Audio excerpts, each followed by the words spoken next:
Madame, Monsieur, bonsoir. Merci de nous rejoindre pour ce nouveau rendez-vous de l'information. Bienvenue à tous dans ce 19h. Dans l'actualité ce soir, il sera question d'emploi pour les jeunes diplômés en métropole. Alors que le secteur de l'enfance manque cruellement de main-d'œuvre, une réunion d'échange s'est tenue à ce sujet à Paris il y a quelques jours. Qu'en est-il du travail social et éducatif? Quelles sont les perspectives d'emploi dans ce secteur? La réponse dans un instant. Fatima Ousseini est la nouvelle bâtonnière du barreau de Mayotte. L'avocate a été élue par ses pairs il y a quelques jours à une voix près. Nous l'avons rencontrée, vous découvrirez sa réaction, ses ambitions et son parcours dans ce journal. Et puis direction l'aéroport avec ses cours d'initiation au pilotage pour ces élèves du lycée de Mamoudzou Nord. Vous verrez comment ces jeunes apprentis abordent cet enseignement bien spécifique. À la clé, peut-être une carrière en tant que pilote de ligne. Plus de détails sur cette initiation en fin d'édition. Encourager les jeunes Maoris à rentrer dans l'île après leurs études, l'objet d'une réunion d'information qui s'est tenue vendredi dernier à Paris. Au cœur de ces échanges, les perspectives d'emploi dans le milieu socio-éducatif. Sur place, nous retrouvons Sabine Mussy, Angélique Lebouteau et Philippe Hernando. Une salle bondée signe que la question de l'enfance à Mayotte mobilise. Face au manque criant de main-d'œuvre dans le secteur socio-éducatif, représentants de l'État et associations tentent d'encourager le retour des Mahorais de l'Hexagone dans leur département. C'était le moment de nous adresser à eux pour leur dire de venir et de profiter de l'occasion pour rentrer au pays parce que dans le social, il y a d'abord du boulot, mais surtout, on a besoin de ces Mahorais-là qui sont ici. Avec une priorité, le secteur de l'enfance. 3000 mineurs isolés ont été recensés sur le territoire. Des projets sont lancés, des moyens financiers débloqués. Il faut maintenant leur trouver les personnels qualifiés. Il y a près de 500 postes qui vont être créés là, dans les 5 prochaines années. Le secteur social et médico-social est un secteur d'avenir.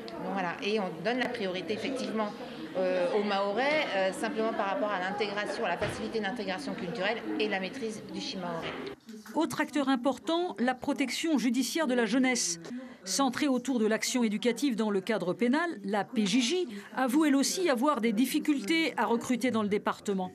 Elle fait donc son possible pour séduire et rassurer les Mahorais. L'idée, c'est surtout de pouvoir garantir un emploi pérenne à ces gens. C'est-à-dire qu'une personne qui viendrait en tant que contractuelle à la PJJ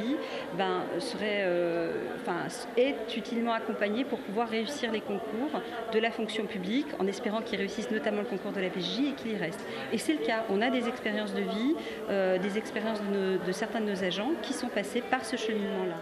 L'opération de séduction s'avère capitale, car sans retour à Mayotte, de jeunes formés et qualifiés, des projets d'avenir seront abandonnés.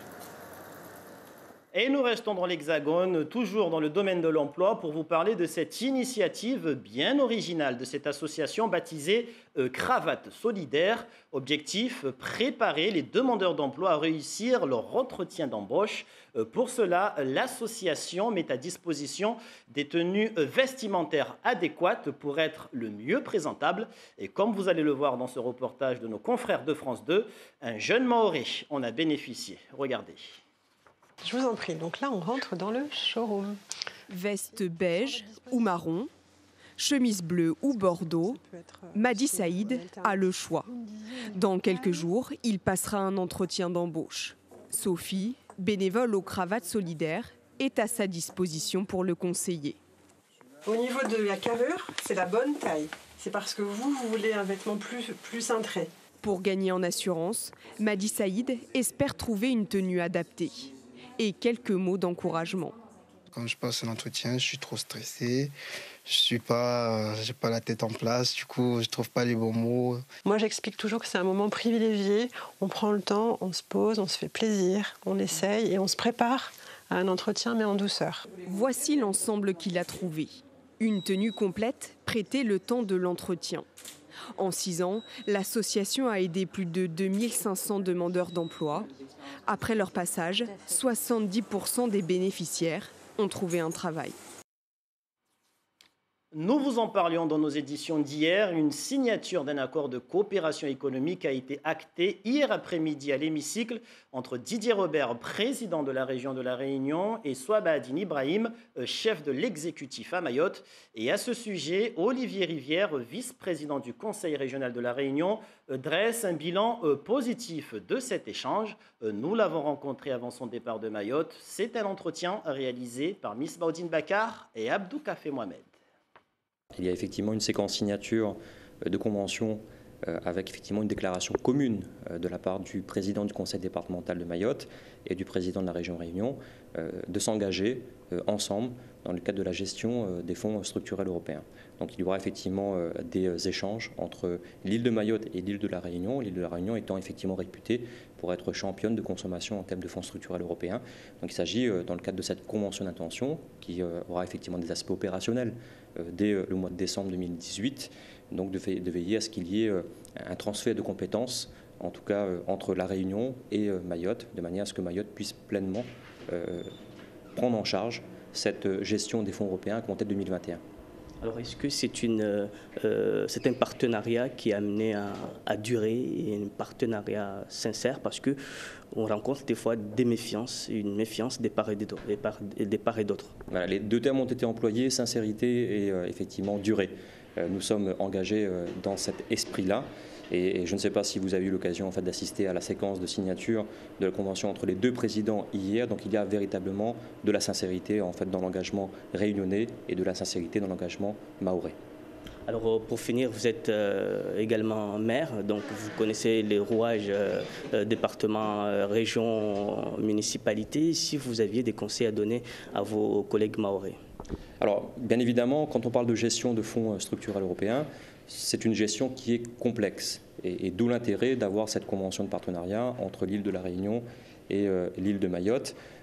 Ceci étant, rien n'est insurmontable et d'ailleurs nous le démontrons aujourd'hui avec un moment qui est historique de signature de convention entre nos deux îles et l'idée étant de faire en sorte que Mayotte puisse rattraper le retard, comme la Réunion d'ailleurs. Nous avons 70 ans de départementalisation, nous avons encore, c'est un rapport d'un sénateur qui le dit, une vingtaine d'années de retard par rapport à la France métropolitaine. Donc il s'agit de bénéficier de ces fonds structurels européens pour structurer le territoire, pour permettre le développement économique et l'épanouissement social de nos populations.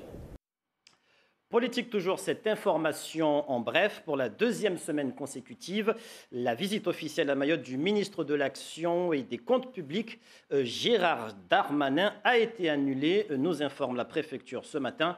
L'imminence du remaniement gouvernemental devrait forcément y être pour quelque chose. Elle succédera à Idriss Ahmed à la tête du barreau de Mayotte le 1er janvier 2019. Après plusieurs échecs, Fatima Osseni a été élue vendredi dernier bâtonnier de Mayotte. Elle devient ainsi la première femme de la région à occuper ce poste. Féministe et connue pour son engagement dans la promotion de l'art. Nous l'avons rencontrée, son portrait est signé Alda Alidi. Il lui aura fallu 3 échecs parfois douloureux avant d'atteindre son objectif. Et c'est au moment où elle s'y attend le moins que Fatima Osseni est élue bâtonnier de Mayotte. Je suis très contente de pouvoir assumer cette fonction, qui est une fonction de bénévolat, mais quand même de dévouement à l'égard du métier, des confrères, pour faire avancer les choses, notre propre exercice aussi, donc c'est important. Et les sacrifices, on est forcément obligé d'en faire quand on fait un métier d'indépendant, comme toutes les autres professions. Et c'est vrai moi j'ai beaucoup travaillé depuis mon arrivée à Mayotte. Je fais partie des anciens, de ce qu'on appelle aujourd'hui les anciens du barreau de Mayotte. Ça fait 22 ans que j'y suis inscrite. J'exerce ce métier depuis plus de 25 ans, je suis en 26e année aujourd'hui, donc c'est vrai que l'expérience et le vécu sont un atout pour cette fonction.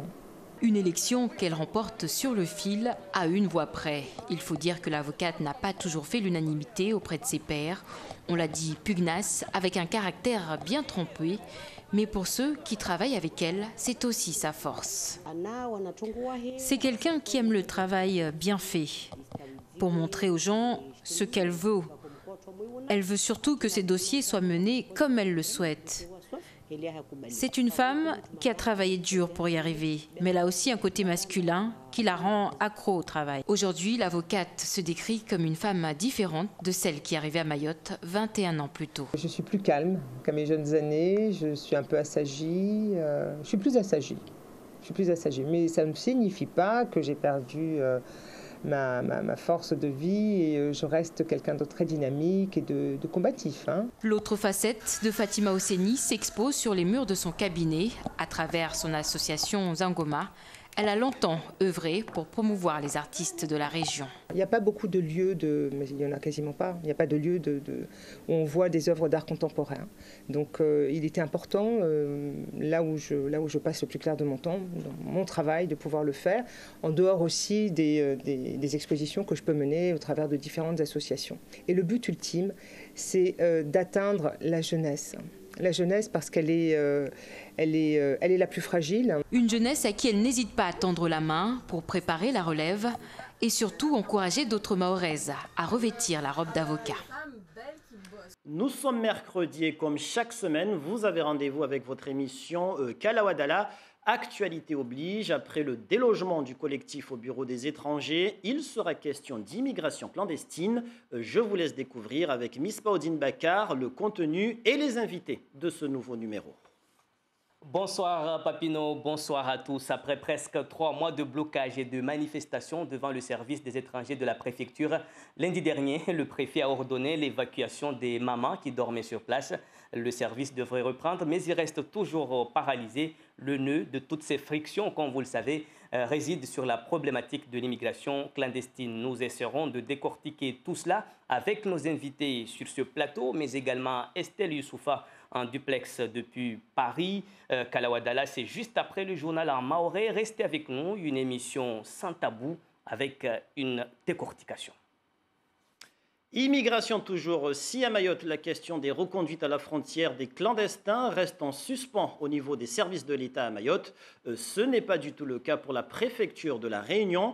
Alors que 8 Sri Lankais avaient débarqué clandestinement sur l'île Bourbon il y a quelques jours pour y demander l'asile, le préfet du département de la Réunion vient de procéder à leur expulsion vers leur pays d'origine, le Sri Lanka. Les précisions de Marie-Ange Frassati.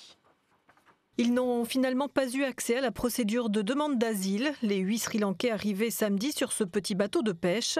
La préfecture a organisé leur retour immédiat dans leur pays pour décourager l'afflux massif.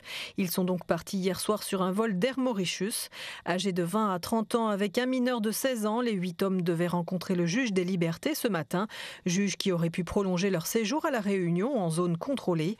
Le temps qu'un avocat les aide dans leur démarche, mais leurs espoirs sont tombés à l'eau. Leur voyage de 22 jours en mer avait pourtant été bien préparé. Ils ont expliqué avoir payé l'équivalent de 4 000 € à des passeurs pour organiser leur migration et que 2 autres bateaux identiques les suivaient au large. La Réunion semble être devenue un nouvel Eldorado. Dans l'actualité nationale, on évoque la réforme des retraites avec le gouvernement qui recevait ce mercredi les syndicats pour leur dévoiler les résultats de sa grande consultation.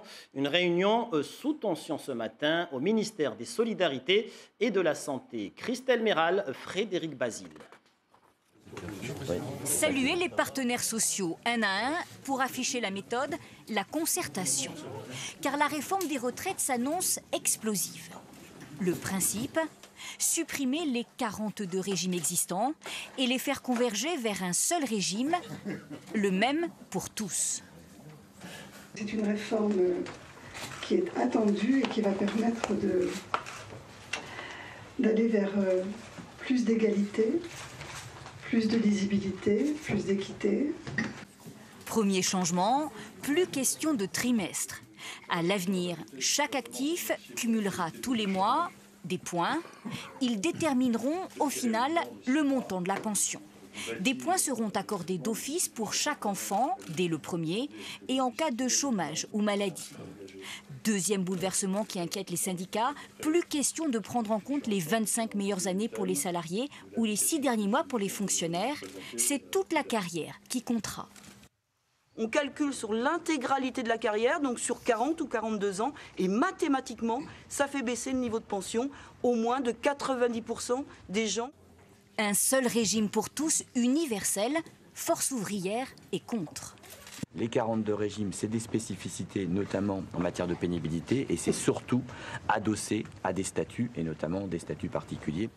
La fin des régimes spéciaux, c'est au contraire ce que demande le MEDEF. 1 euro cotisé aura la même valeur quel que soit le statut, le métier, la fonction publique et privée. Ce principe-là nous va bien. La réforme ne va pas concerner les actifs qui sont à 5 ans de la retraite. La transition entre le système actuel et le nouveau devrait durer 40 ans. Retour à Mayotte, je vous le disais en titre, des lycéens de Mamoudzou Nord ont démarré aujourd'hui leur initiation au pilotage, un projet lancé par leurs professeurs de français et financé par l'Éducation nationale. Parmi les objectifs, la transmission de cette passion, mais aussi la construction d'un projet professionnel. Le reportage est d'Hachim Saïd Hachim et Géraldine Lui.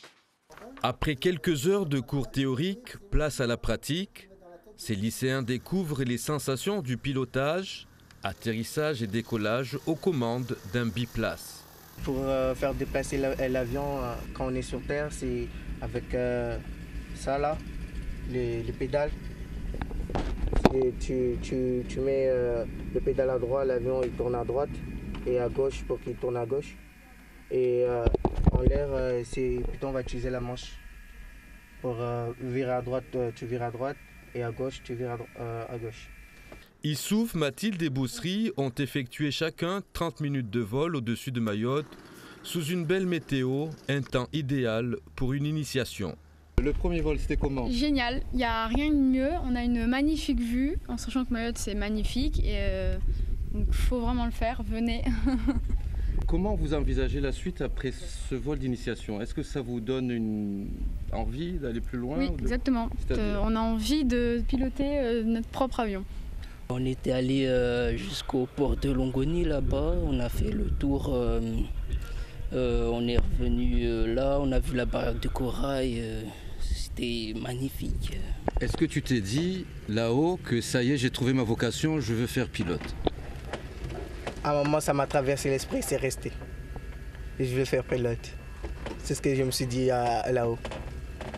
Et j'espère pouvoir faire pilote si je ne change pas d'orientation.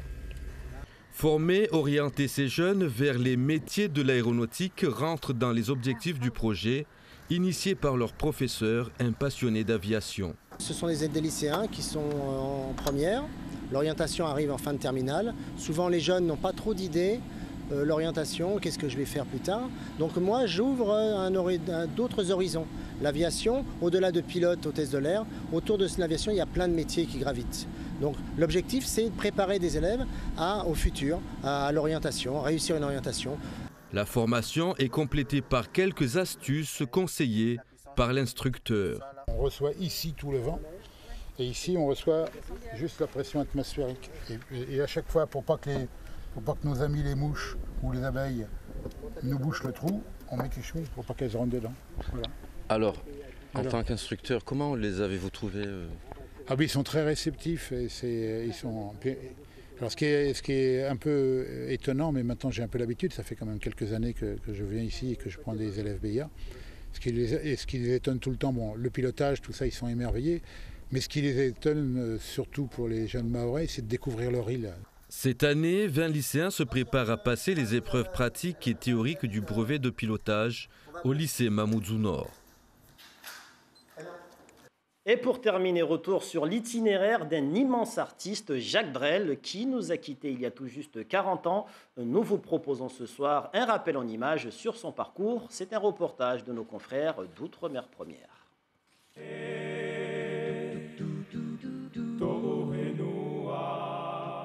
Le grand Jacques a décidé un beau jour de juillet 1974 de quitter son plat pays pour un tour du monde.